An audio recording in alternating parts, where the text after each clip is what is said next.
Happening right now, a powerful winter storm is slamming parts of the West Coast. Blizzard-like conditions are creating dangerous scenes across California. In a matter of days, the Sierra Nevada mountains could be buried in up to 12 feet of snow. CNN meteorologist Derek Van Dam joins me live in the Weather Center. Derek, how long is this going to last?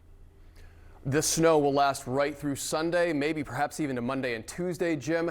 This is about as extreme as it gets in terms of winter weather across the United States.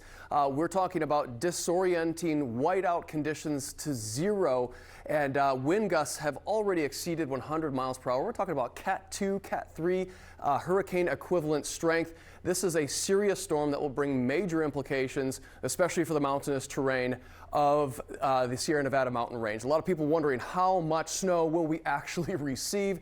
We debated whether or not to show this actual map, but some of our computer graphics don't even have a color table to represent the amount of snow that is being projected here. The highest elevations within the Sierra Nevada could see up to 12 feet of snow by the time this is all said and done. We're talking all the way through Sunday and Monday.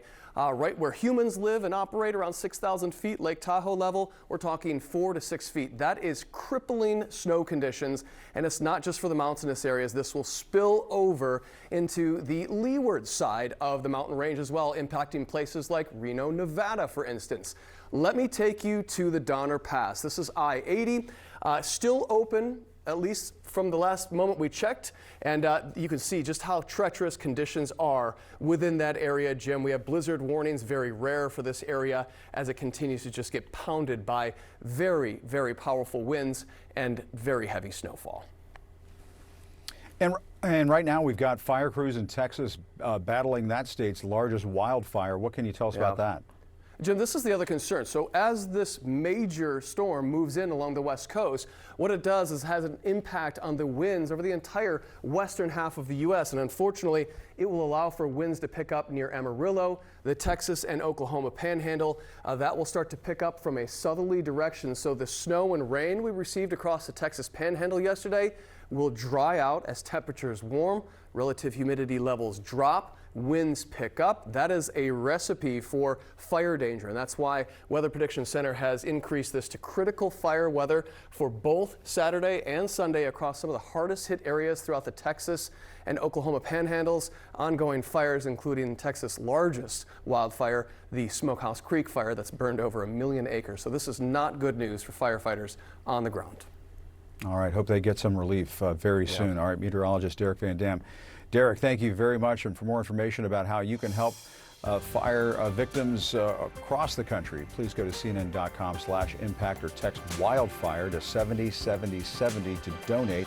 A new warning in Texas as the wildfires rage on. Gusty winds and warm temperatures, they could make things even worse in the coming days. The forecast calls for wind gusts up to 30 miles per hour tomorrow, even stronger on Sunday. 40-mile-per-hour winds could fan the flames then. The Smokehouse fire is officially the state's largest wildfire on record. More than 1 million acres burned, just 3% contained right now. Officials say the rough terrain is making it harder for crews to get access. CNN's Gloria Pazmino is in Amarillo with the latest. Gloria, what are you seeing? Well, John, you know, I was here in this very same spot yesterday, and we got a little bit of rain and a little bit of snow, so it brought some relief to this area, putting some moisture into the ground.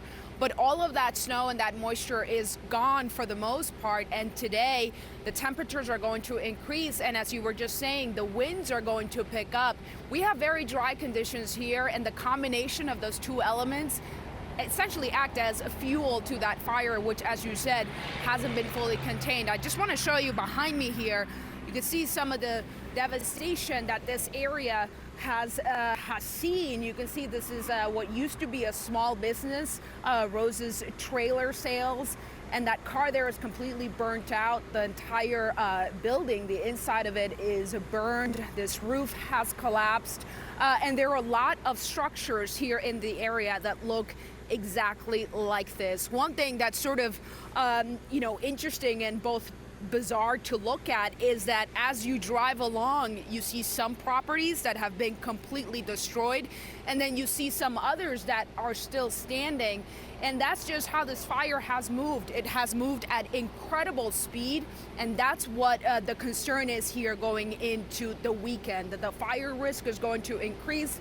The winds are picking up, and since it's not fully contained yet, people here are watching to see if they have to take precautions. Those firefighters still battling the flames. John? Gloria Pazmino in Amarillo, some difficult days ahead. Thank you for being there.